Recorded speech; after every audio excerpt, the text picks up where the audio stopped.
Hello, my name is Messiah Edwards. I'm Tori. I'm Jermaine Ennis. Hi, my name is Imani, and the goal of this project is to allow universities to properly adapt their campuses to ensure the health of their students and their faculty. This is accomplished by creating a health station that creates and records the student health and emphasizes any abnormalities amongst their established patterns of health. COVID-19 is a virus that can be spread from person to person, mainly through respiratory droplets produced when an infected person coughs, sneezes, or talks. These droplets can travel and land on mouths, hands, noses, or be inhaled into the lungs. This is why it is vital to stay at a minimum of 6 feet apart. Being in close contact with others allows the virus to spread easily, causing community spreads. This is especially true for universities. This is the number of people with COVID in the US. This number only keeps increasing.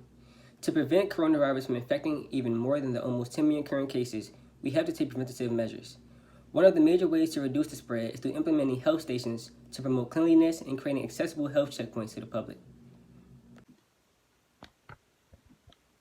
As people, we have the rights to participate in health checkpoints, which are done in the form of annual checkups. Checkpoints serve as a recorded history of your health and allow for any issues or discrepancies to show themselves.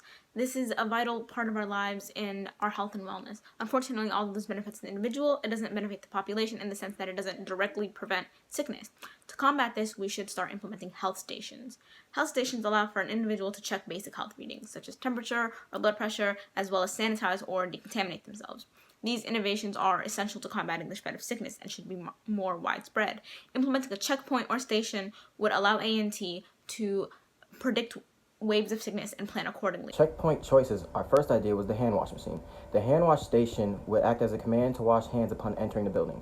This station is built upon an automatic soap dispenser and an automatic faucet that runs for 30 seconds and a screen portion to display a survey. Our second idea was a temperature reader, which would scan your body temperature upon entering and looking at the device. Our third choice was a health checkup room that would be located in the most popular buildings of the university, where patients would wait and have their forehead scanned and temperatures read and quickly examined to see if their cheek, eyes, ears, mouth, and nose showed any signs of infection. The fourth idea was the watch monitors, which would observe and gauge your heartbeat, temperature, and blood pressure, and any abnormal readings would cause the watch to beep and send an immediate alert to the university. Originally, it was thought that the hand wash station was the best option as it's immediately noticed and accessible when you walk through the door. But when put through the test of cost, efficacy, quantity, mobility, and accessibility, the watches won out. Through the decision matrix, these are rated through a scale of 1 through 10, and the watches had the highest overall score. They're easily accessible, they're inexpensive, and they can be very easily widely spread. Now we're moving on to what we chose and why. The watches are inexpensive to mass produce. This increases accessibility and allows every student to be able to use one. This checkpoint is very mobile. It will send alerts and even work while not on the A&T campus. This increases accuracy and precision as the watch will be able to adjust to the user's overall time and understand their regular health processes. The health watches will be completely white, excluding the screen, which will be black when turned off. The health watch will be made of a stainless steel base, ceramic casing, and an Ion X glass screen. The base of the watch will be 9mm thick with a 50mm diameter.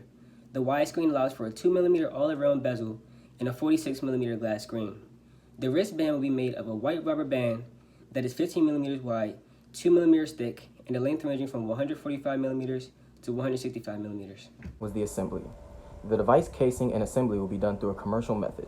That process is outlined as so. Stainless steel will be gathered and melted through a crucible to be poured into a 9mm thick mold, the shape of the watch, and have a cavity pressed into the center. This process creates the basic watch shape. The watch is then encased with a ceramic. The hardware must be placed within the center with the battery separating the pulse sensor and thermometer to eliminate any interferences. The polarized screen will then be formed in the ion glass that is completely laid flat in the center of the device. The university must program the watches into the Aggie Banner ID system. Then the wearer has to enter their banner ID and password into the watch. From there, the device will function on its own, but in order to adjust properly, the user should wear it for at least 16 hours for the first use.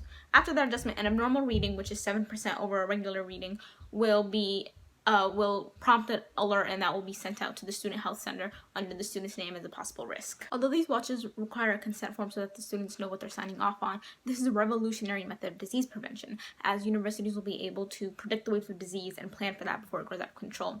As well as lowering the risk of opening up campuses, these watch monitors will improve the health of the university, provide the university with knowledge about the trends of the spread, and allow for notifying and quarantining specific people based on their risk factors.